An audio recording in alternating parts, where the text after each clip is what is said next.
Shalom. Bapak Ibu saudara semua bersuka cita. Puji Tuhan kita bertemu kembali dalam ibadah online hari ini. Bila kita semua dalam keadaan yang semakin berapi-api, mengasihi Tuhan dan semakin memuliakan namanya. Bapak Ibu saudara, hari ini saya rindu membawa tema firman Tuhan, yaitu bertahan dalam pencobaan. Saya berdoa pencobaan ini yang kita hadapi, baik secara ekonomi maupun keluarga maupun segala yang kita hadapi, itu bukan menjadi batu sandungan yang menghancurkan kita, tetapi menjadi batu loncatan sehingga kita semakin luar biasa, semakin mengenal Tuhan, semakin meningkat, mengalami breakthrough, mengalami breakthrough yang luar biasa daripada Tuhan. Kita semua bisa bertahan dalam pencobaan.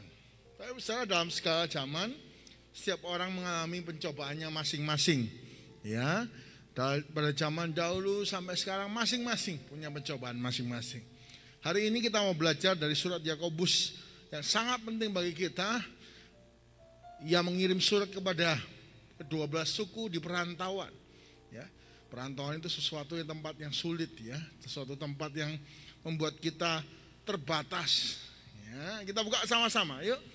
Yakobus 1 ayat 1 sampai 7. Yakobus 1 ayat 1 sampai 7 dikatakan di sana, salam dari Yakobus, hamba Allah dan Tuhan Yesus Kristus, kepada ke-12 suku di perantauan. 2. Saudara-saudaraku, anggaplah sebagai suatu kebahagiaan apabila kamu jatuh ke dalam berbagai-bagai pencobaan. Wah, disuruh dibuat sebuah kebahagiaan. Dianggap sebuah kebahagiaan. Kenapa? Ayat 3. Sebab kamu tahu bahwa ujian terhadap imanmu itu menghasilkan ketekunan. Dan biarlah ketekunan itu memperoleh buah yang matang, supaya kamu menjadi sempurna dan utuh dan tidak kekurangan suatu apapun.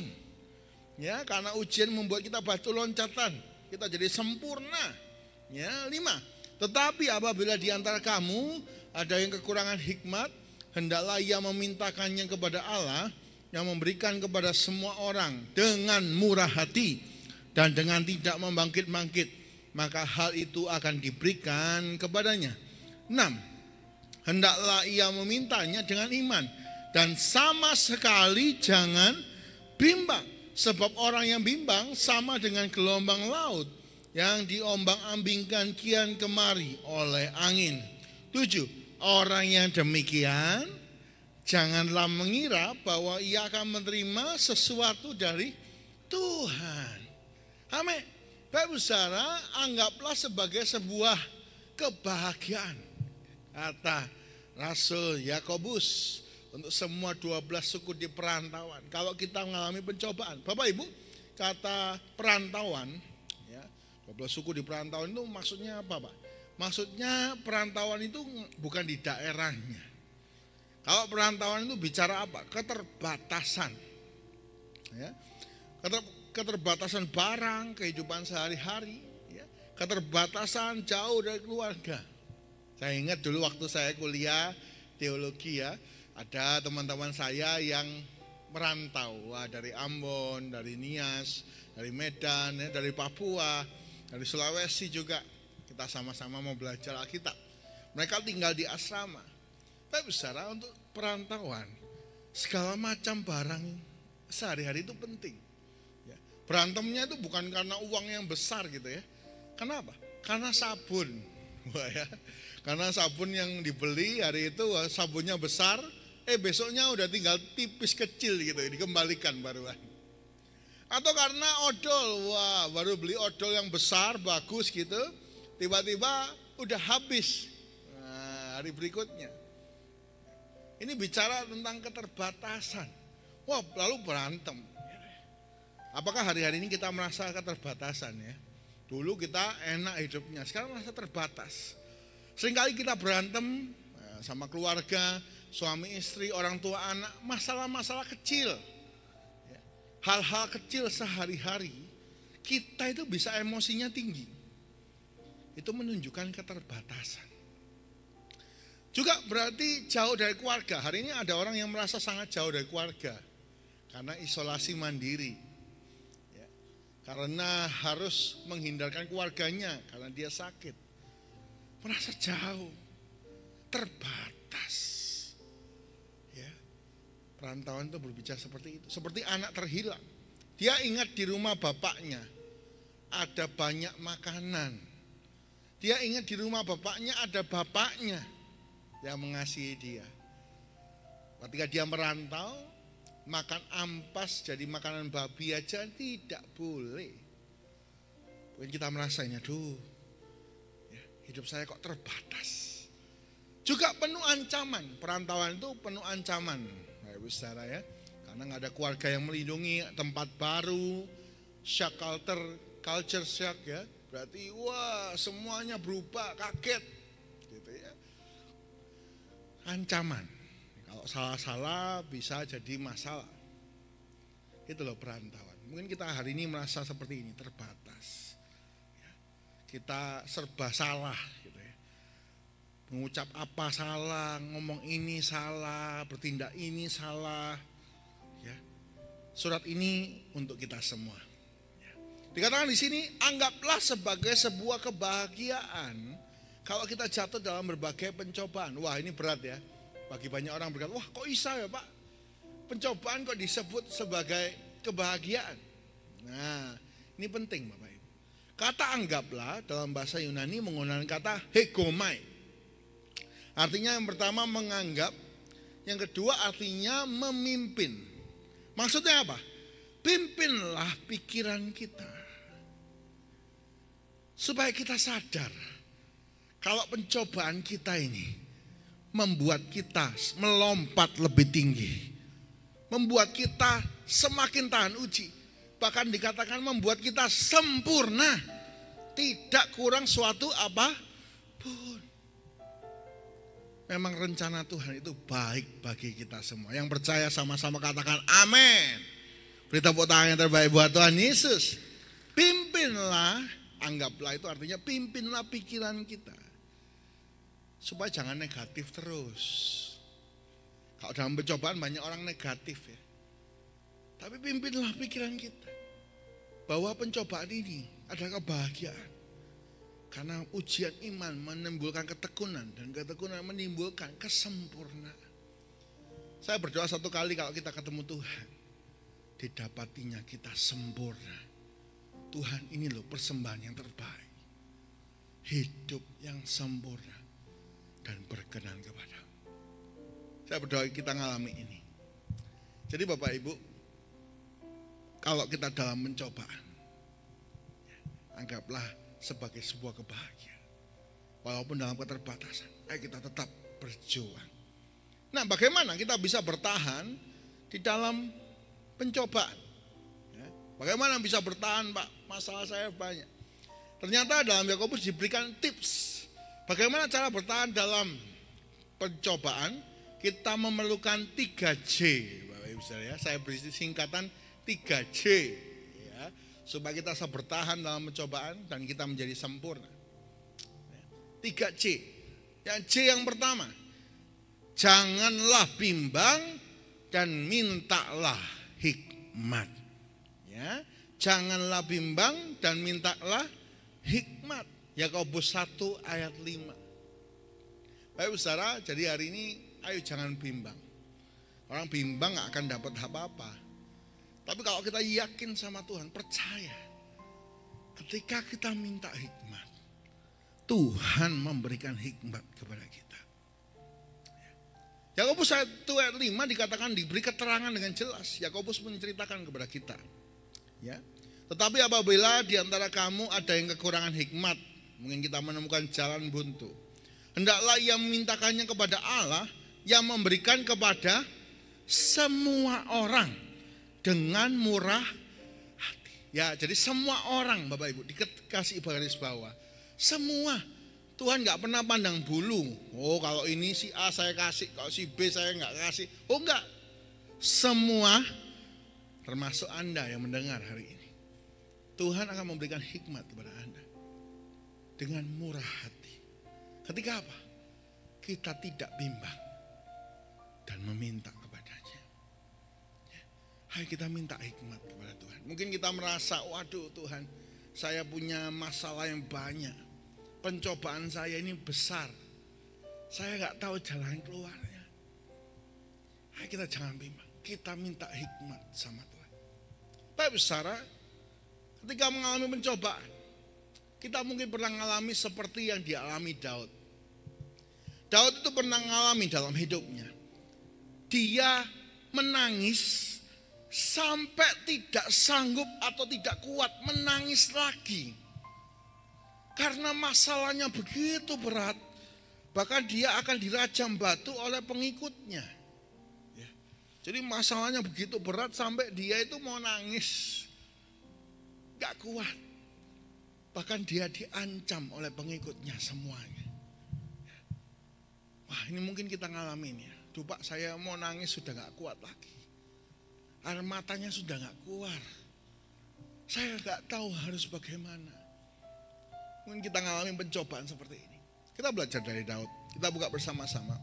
1 Samuel 30 ayat yang ketiga sampai 8. 1 Samuel 30 ayat 3 sampai 8 dikatakan di sana, ketika Daud dan orang-orangnya sampai ke kota itu, tampaklah kota itu terbakar habis, dan istri mereka serta anak mereka yang laki-laki dan perempuan telah ditawan. 4. Lalu menangislah Daud dan rakyat bersama-sama dengan dia itu dengan nyaring, sampai mereka tidak kuat menangis lagi. Tidak kuat lagi menangis. Sampai gak kuat nangis. Nangis saja pun, ekspresi pun gak kuat karena masalah. Ya. 5. Juga kedua istri Daud ditawan, yakni Ahinoam, perempuan Yisrael, dan Abigail, bekas istri Nabal, orang Karmel itu. 6. Dan Daud sangat terjepit karena rakyat mengatakan hendak melempari dia dengan batu.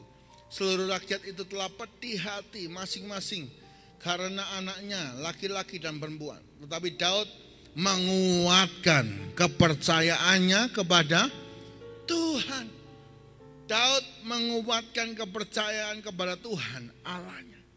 Dia tidak bimbang walaupun terjepit. 7. Lalu Daud memberi perintah kepada Imam Abiatar bin Ahimelek, bawalah efod itu kepadanya. Maka Abiatar membawa efod itu kepada Daud. 8. Kemudian bertanyalah Daud kepada Tuhan, katanya, haruskah aku mengejar gerombolan itu? Daud minta hikmat. Tuhan, haruskah aku mengejar gerombolan itu? Apa yang harus aku lakukan? Akan dapatkah mereka kususul? Dan ia berfirman kepadanya, kejarlah, sebab sesungguhnya engkau akan dapat menyusul mereka dan melepaskan para tawanan. Amin. Bapak saudara, mungkin kita mengalami seperti Daud. Sudah kita ini masalahnya banyak. Daud pun kehilangan kedua istrinya. Dia mau nangis, gak kuat lagi nangis. Dia terjepit, semua orang menyalahkan dia. Mungkin kita merasa seperti itu. Ya. Kita sudah kehilangan, kita sudah punya masalah.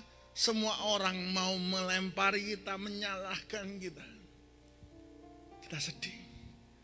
Apa yang harus kita lakukan? J yang pertama, jangan bimbang.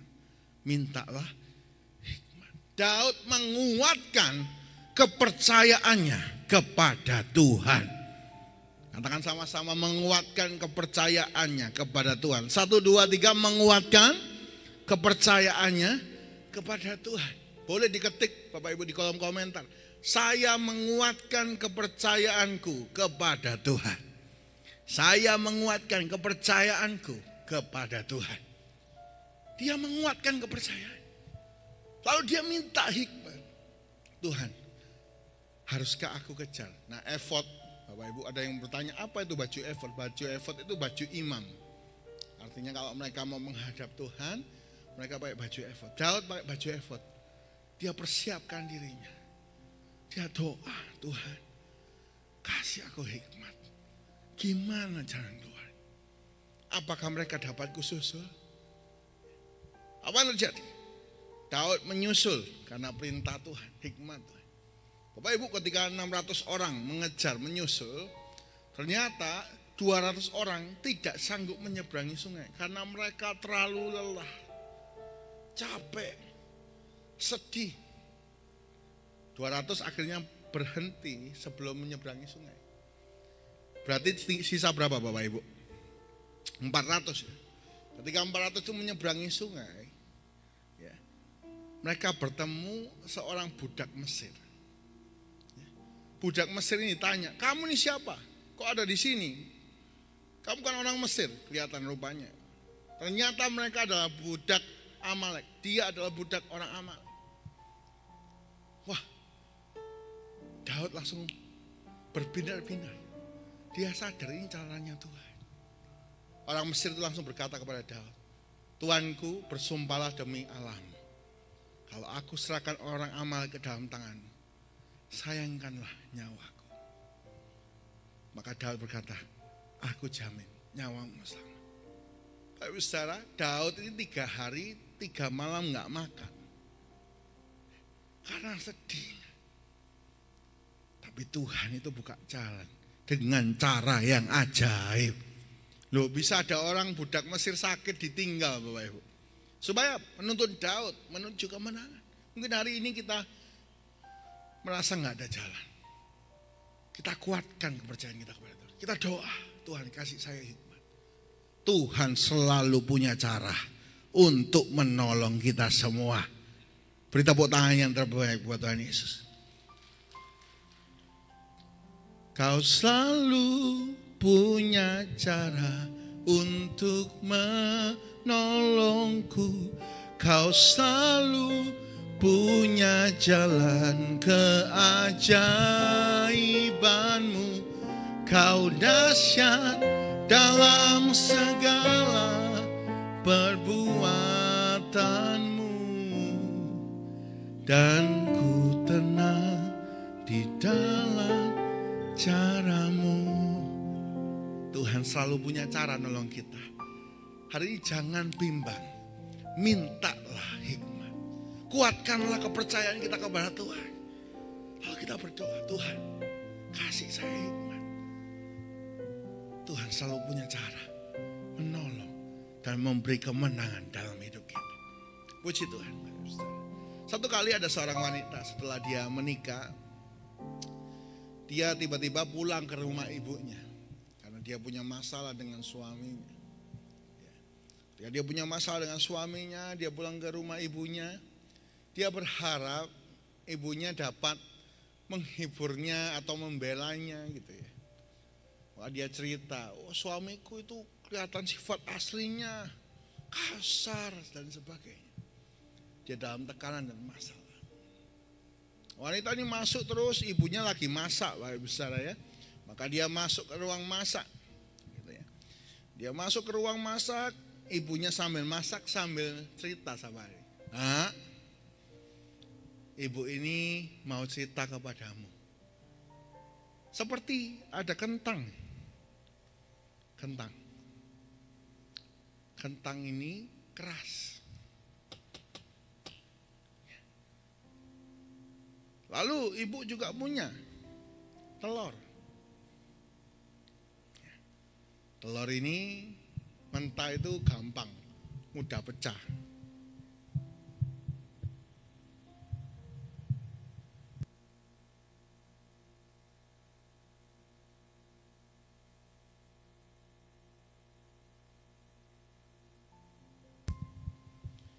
Telur ini mudah, lemah. Ibu juga punya kopi. Cobaan hidup itu seperti air mendidih. Ketika kentang yang keras dimasukkan ke air mendidih, tiba-tiba dia berubah menjadi kentang yang lemah, yang mudah hancur dan lemah, remuk dengan mudah. Tadi telur yang kelihatannya lemah, ketika diberikan air mendidih, kelihatannya rupanya sama,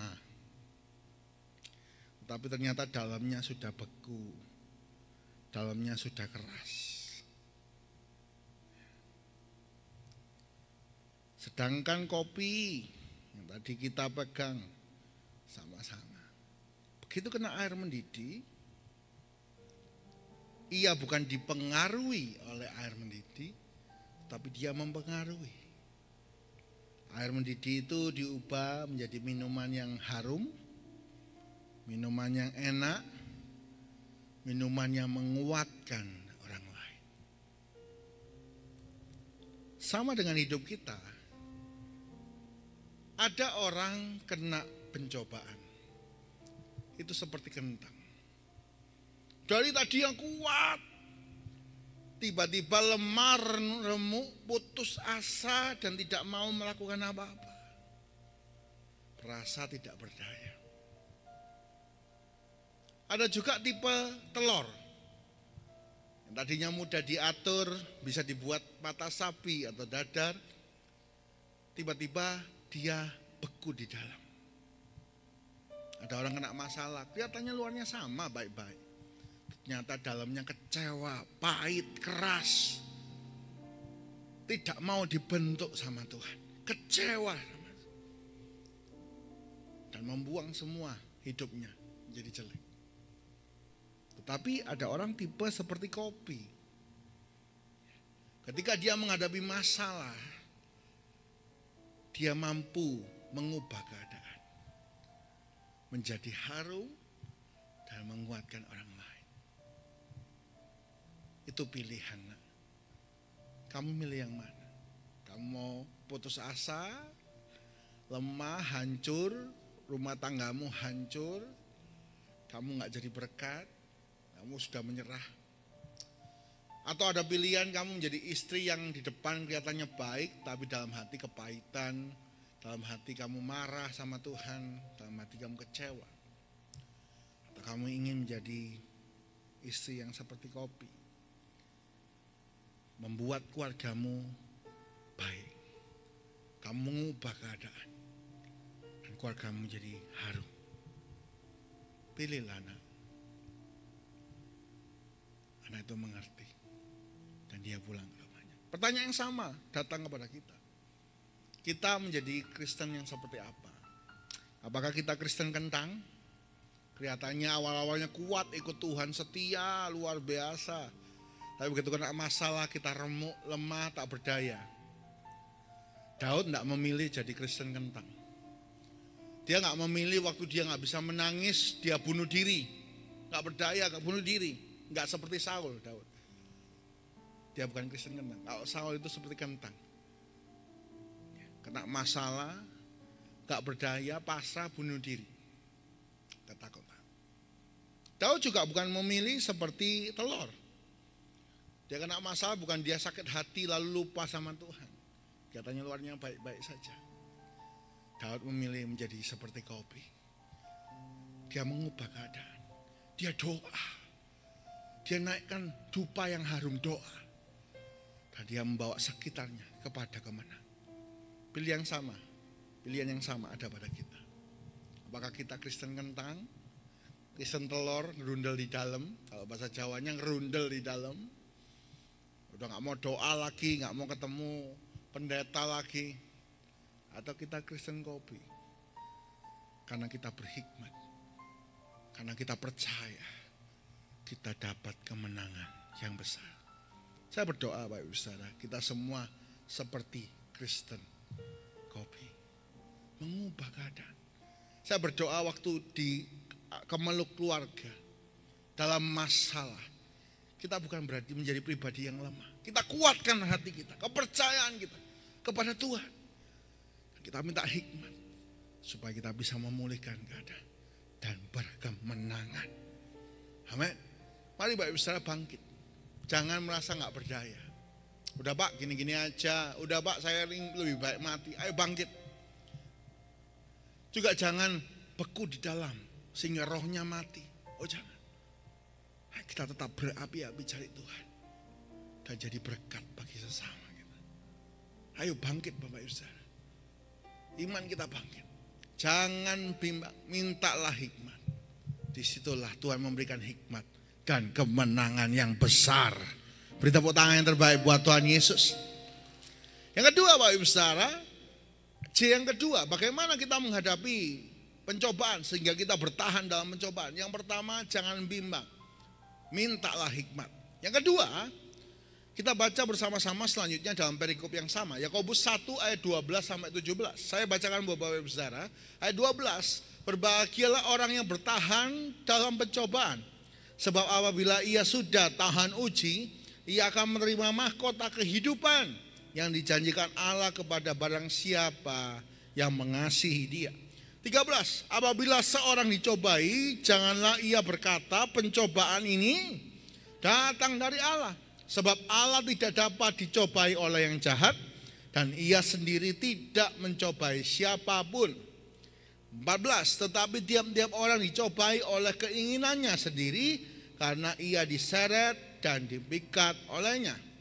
15, dan apabila keinginan itu telah dibuahi, ia melahirkan dosa. Dan apabila dosa itu telah matang, ia melahirkan maut. 16, saudara-saudaraku yang kukasihi, janganlah sesat. Ini pesan yang sama untuk kita semua. Janganlah sesat dalam pencobaan. Ya, ayat 17, setiap pemberian yang baik dan anugerah yang sempurna datangnya dari atas, diturunkan dari Bapa segala terang. Padanya tidak ada perubahan atau bayangan karena pertukaran. Amin. Bapak Ibu Saudara, yang kedua, yang kedua, bertahan dalam pencobaan bagaimana? Janganlah kita berasumsi. Ya. Dalam pencobaan janganlah berasumsi. Yakobus 1 ayat yang ke-13. Ya. Janganlah kita mengira pencobaan ini datangnya dari Tuhan. Bapak Ibu Saudara, banyak orang dalam pencobaan itu menyalahkan Tuhan. Tuhan, kenapa kok engkau benci sama aku? Benci sama keluargaku. Tuhan ini kelihatannya benci sama aku. Mungkin ini salah mamaku, salah papaku, salah keluargaku, salah nenek moyangku. Mungkin ada kita merasa seperti ini. Seperti Yabes. Yabes adalah arti namanya Yabes itu kesakitan. Dia merasa dikutuk. Sia. Oh, dia bisa menyalahkan orang. Bapak Saudara, jangan kita berasumsi. Nanti kita akan salah banyak. Satu kali Bapak Ibu Saudara, ada seorang pemburu bersama raja walinya yang selalu menemaninya. Pemburu ini mengandalkan raja walinya untuk mencari jalan keluar. Ketika dia nggak menemukan jalan, raja walinya menuntut. Raja wali menemani berburu, memberitahu kalau ada bahaya. Ya. Satu kali dalam perjalanan yang panjang tanpa air, karena dia nggak mendapat air, saat itu gersang kemarau. Dia mencari air. Ketika dia tiba di sebuah celah batu di atasnya, batu karang, ada air yang menetes. Dia sukacita, oh ini ada air. Lalu dia mengadakan tangannya, hanya ada tangannya, dia ingin minum. Dia mengadakan tangannya seperti ini. Mulai air itu menetes pelan-pelan, lama-lama mau jadi penuh. Tiba-tiba ketika mau penuh, raja wali itu langsung menyambar tangannya. Air itu tumpah. Tangannya sakit. Dia bingung, kenapa raja wali? Aku ini mau minum. Aku ini haus. Dia coba sekali lagi. Dia ambil itu air, 1 tetes, 2 tetes, terus sampai hampir penuh. Raja wali itu menyambar lagi. Dan yang kedua, yang tangannya terluka. Maka dia marah, dia emosi, dia berasumsi raja wali ini sudah gila. Dia ambil pedangnya, dia bunuh raja wali. Raja wali itu mati. Ketika raja wali itu mati, dia kembali ke posisi tadi. Dia kaget. Ternyata batu di bawah tangannya itu berwarna biru. Berwarna biru dan mulai lapuk itu batu. Kaget dia. Lalu dia coba naik, lihat ke atas, di tempat yang lebih tinggi. Ternyata aliran air itu, di aliran air itu ada ular yang mati dengan mulut terbuka. Dan racun itu mengalir bersama air itu. Dia baru sadar. Raja Wali itu mau menyelamatkan dia. Dia terbatas, cara pandangnya terbatas. Raja Wali itu cara pandangnya dari atas. Raja Wali ini tahu bahwa dia akan mati. Malah dia berasumsi ini sudah gila, ini salah. Dia ambil pedang dan dia bunuh. Dia menyesal. Aduh Raja Waliku, sahabat perjalananku, engkau yang telah menolong aku selama ini. Dia menyesal. Tapi saudara, dalam pencobaan, dalam kekurangan, dalam keterbatasan, ayo kita jangan berasumsi. Pandangan kita seringkali sempit.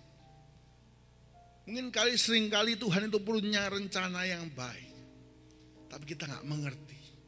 Kita asumsinya salah terus. Jangan Bapak Ibu, nanti kita menyesal. Bagaimana bertahan dalam pencobaan? Janganlah berasumsi. Percayalah, anugerah yang baik itu datangnya dari Tuhan. Kalau pencobaan ini ada, membuat kita lompat lebih tinggi. Ya, jangan kita merasa, waduh ini aku dibenci Tuhan. Kecewa, jangan. Kita akan seperti Kristen telur. Luarnya baik-baik saja, dalamnya sakit hati sama Tuhan. Kecewa. Ayo kita harus dipulihkan. Janganlah kita berasumsi Bapak Ibu. Satu kali ada seorang jenderal, kita pasti kenal, namanya Napoleon Bapak Ibu ya. Ini jenderal yang seringkali dipelajari oleh taktik perangnya yang luar biasa. Dia pernah satu kali berangkat dengan naik perahu, ketika sampai di tempat perang, perahunya semua dibakar. Lalu ngomong sama prajuritnya, kamu menang atau kamu mati? Maka prajuritnya mengeluarkan 110% kekuatannya. Dan mereka menang. Dia jago taktik luar biasa. Satu pagi dia sedang batuk. Ya, ketika dia sedang batuk, suaranya parau. Dia telah menang untuk menangkap 1.200 tentara orang Turki. Mereka sudah diikat di lapangan besar. Apel pagi itu dalam hati Napoleon, aku mau melepaskan 1.200 tentara ini. Sudah cukup darahku ada di tanganku. Tanganku ternoda darah ini sudah cukup. Aku mau melepaskan mereka. Ya. Tapi ketika dia batuk, wah ini batuk sekarang bahaya ya. Waktu itu Napoleon batuk. Lalu dia berkata ini, massacre tox. Artinya apa? Batuk yang menyebalkan. Ternyata panglimanya dengarnya ini. Yang kedua yang merah Bapak Ibu. Bacanya sama-sama ya. 1, 2, 3. Massacres tos. Persis ya. Panglimanya berasumsi, artinya yang kedua, bunuh semua. Maka 1.200 orang dibunuh karena salah mengerti, miskomunikasi. Bapak Ibu Saudara, jangan sampai kita miskomunikasi sama Tuhan. Napoleon akhirnya menangis. Duh, aku harusnya mau menyelamatkan orang. 1.200 darah berkelima. Menyesal. Janganlah kita berasumsi Bapak Ibu, nanti kita menyesal. Banyak istri-istri berasumsi suaminya yang jelek-jelek. Atau suami-suami berasumsi istri-istrinya jelek. Istrinya yang jelek ya, bukan istri-istri. Kalau istri-istri kan banyak ya. Istrinya jelek. Atau anaknya. Janganlah kita berasumsi. Cari kebenaran. Jangan berasumsi sama Tuhan. Tuhan benci aku. Tuhan jahat sama keluarga aku. Jangan. Tuhan punya rencana yang baik dalam hidup kita. Tapi setelah ada seorang Perdana Menteri, ya seringkali berkata puji Tuhan. Dia jatuh, dia berkata puji Tuhan, padahal jatuh. Apalagi kenal orang baru, wah dia kenal, oh puji Tuhan, kenal orang baru. Dia selalu berkata puji Tuhan. Maka raja suka padanya, karena positive vibes ya. Auranya positif gitu ya. Satu kali ketika berjalan-jalan bersama raja, raja ini memegang mawar yang bagus. Dipegang ternyata berduri banyak. Maka tangan raja itu terluka, berdarah luar biasa. Ketika dilihatkan kepada Perdana Menteri ini berkata apa? Puji Tuhan. Wah, raja itu marah. Aku ini kesakitan, ini berdarah, kamu berkata puji Tuhan. Gimana sih kamu ini? Masuk penjara kamu. Tangkap pengawal, masuk penjara. Esok harinya ketika dia sedang berburu, raja sedang berburu, ya, dengan tangan yang diperban dia berburu. Dia masih kepikiran masalah kemarin, maka dia berburunya terlalu kencang. Pengawalnya ketinggalan. Dia sendirian. Wah, dia bingung ketika sendirian. Ketika dia sendirian ditangkap oleh suku-suku kanibal. Oh, dia ditangkap, dia diikat, dia bingung. Gimana ini ya? Gimana cara lepas? Suku kanibalnya sudah menyiapkan tempat sup gitu. Ia mau dijadikan persembahan bagi dewa mereka. Ketika sudah disiapkan, maka dicek, ya. Dicek kakinya nggak ada luka, dicek giginya, dicek badannya, lalu dicek tangannya. Ternyata tangannya terluka. Nah, orang kanibalnya berkata, ini nggak cocok. Kita harus kasih dewa yang sempurna. Maka dia dilepaskan walaupun sudah dihajar ya, ditangkap. Dia dilepaskan, kita cari yang lain. Maka raja itu dengan badan yang terseok-seok, capek, lemah, dia kembali dan dia berkata, puji Tuhan. Dia sampai di istana, pengawalnya semua membantu dia. Ayo raja, kita istirahat. Enggak, aku mau ketemu Perdana Menteri. Dia masuk ke penjara itu lalu memeluk Perdana Menteri itu. Terima kasih ya, puji Tuhan. Perdana Menteri bingung ya, kemarin marah-marah, sekarang puji Tuhan aku dipeluk. Ternyata diceritakan tadi. Perdana Menteri berkata, puji Tuhan. Tuhan itu punya rencana baik. Walaupun itu sakit kadang. Tangan ini sakit. Kadang kita terluka. Ternyata itu mendatangkan kebaikan. Bisakah kita hari ini berkata puji Tuhan, Bapak Ibu Saudara? Coba katakan sama-sama puji Tuhan. 1, 2, 3, puji Tuhan. Sampai hari ini Tuhan sudah menolong kita. Kita sudah nyanyi tadi. Percayalah, pencobaan bukan jadi batu sandungan bagi kita. Tapi pencobaan ini batu loncatan kita. Untuk kita semakin dahsyat, semakin diberkati Tuhan, semakin berkemenangan. Dan iman kita bertumbuh, memuliakan Tuhan. Beri tepuk tangan yang terbaik buat Tuhan Yesus. Yang ketiga Bapak Ibu, yang terakhir. Ya, bagaimana bertahan dalam pencobaan? 3C. Yang pertama, jangan bimbang. Mintalah hikmat dari Tuhan. Yang kedua, jangan berasumsi. Asumsi kita, pikiran negatif kita seringkali membuat penyesalan dalam hidup kita. Ayo kita jangan berasumsi Tuhan benci sama keluargaku, benci sama aku. Nah, jangan berasumsi. Kita harus baca kebenaran firman Tuhan. Tuhan itu punya rencana yang baik bagi kita semua. Ya.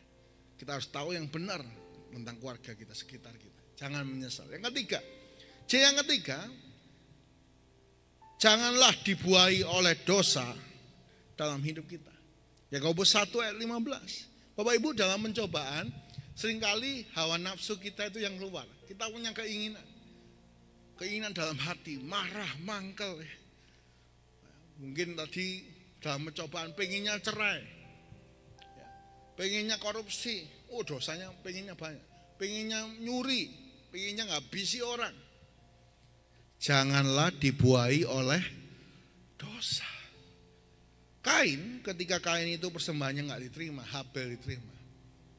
Dia dalam keterbatasan, dia dalam keinginan yang marah. Tuhan berkata, Kain, hati-hati, iblis sedang mengintip, menunggu engkau jatuh. Kain dibuai oleh dosa. Diajak adiknya ke padang lalu dibunuh. Dia kehilangan berkat kesulungan. Dia kehilangan segala berkat. Dia lari jadi orang terkutuk. Bapak Ibu, dalam pencobaan, ayo kita jangan dibuai dosa. Hiduplah benar, kuasai diri, dan semakin berkenan kepada Tuhan. Percayalah, bersama Tuhan kita pasti berkemenangan. Saya undang pemain musik baju ke depan. Kalau hari ini kita dalam pencobaan yang berat, jangan bimbang, mintalah hikmat kepada Tuhan. Yang kedua, Janganlah berasumsi. Tapi biarlah kita percaya kebenaran firman Tuhan. Dan mencari kebenaran dengan sudut pandang yang lebih baik. Yang ketiga, janganlah kita dibuai oleh dosa. Tapi hiduplah berkenan kepada Tuhan. Haleluya.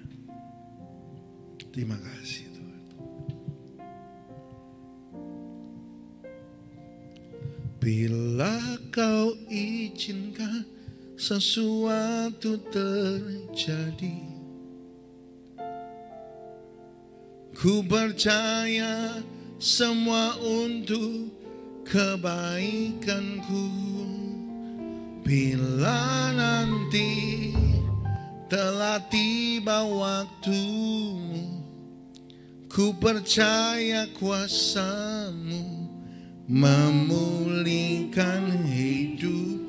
Bila kau izinkan, bila kau izinkan sesuatu terjadi, ku percaya semua untuk kebaikanku. Bila nanti telah tiba waktu, kami percaya Tuhan memulihkan hidup kami. Mari katakan bersama-sama, waktu Tuhan pasti yang terbaik. Walau kadang tak mudah dimengerti, lewati cobaan, ku tetap percaya. Pas, mari katakan bersama-sama, waktu Tuhan pasti. Walaupun kadang kami gak mengerti Tuhan, tapi kami percaya rencana-Mu yang terbaik. Cobaan, waktu Tuhan pasti yang terbaik. Mari angkat tangan kita bersama-sama. Waktu Tuhan pasti yang terbaik. Walaupun kami gak mengerti hari ini Tuhan,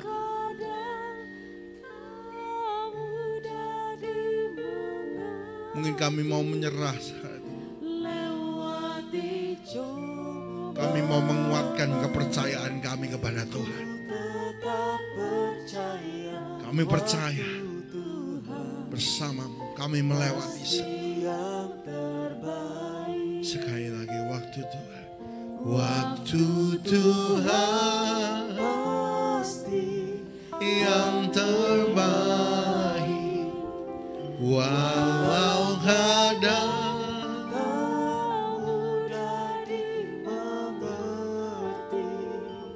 lewati cobaan, ku tetap percaya waktu Tuhan pasti. Mari katakan sekali lagi, waktu Tuhan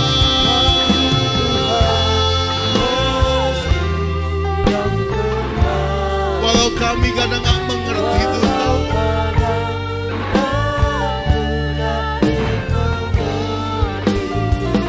lewati cobaan, ku tetap percaya. Mari kita sembah Tuhan pasti. Haleluya.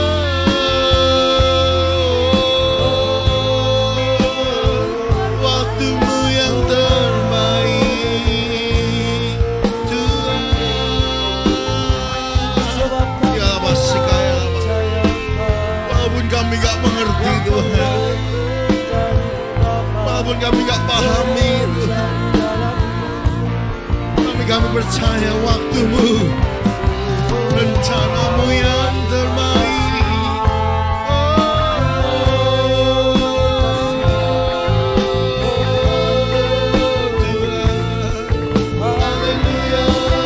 Tuhan, haleluya.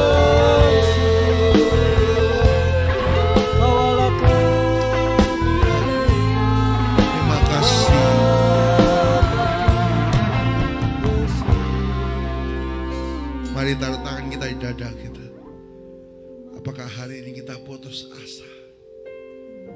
Rasanya ingin menyerah.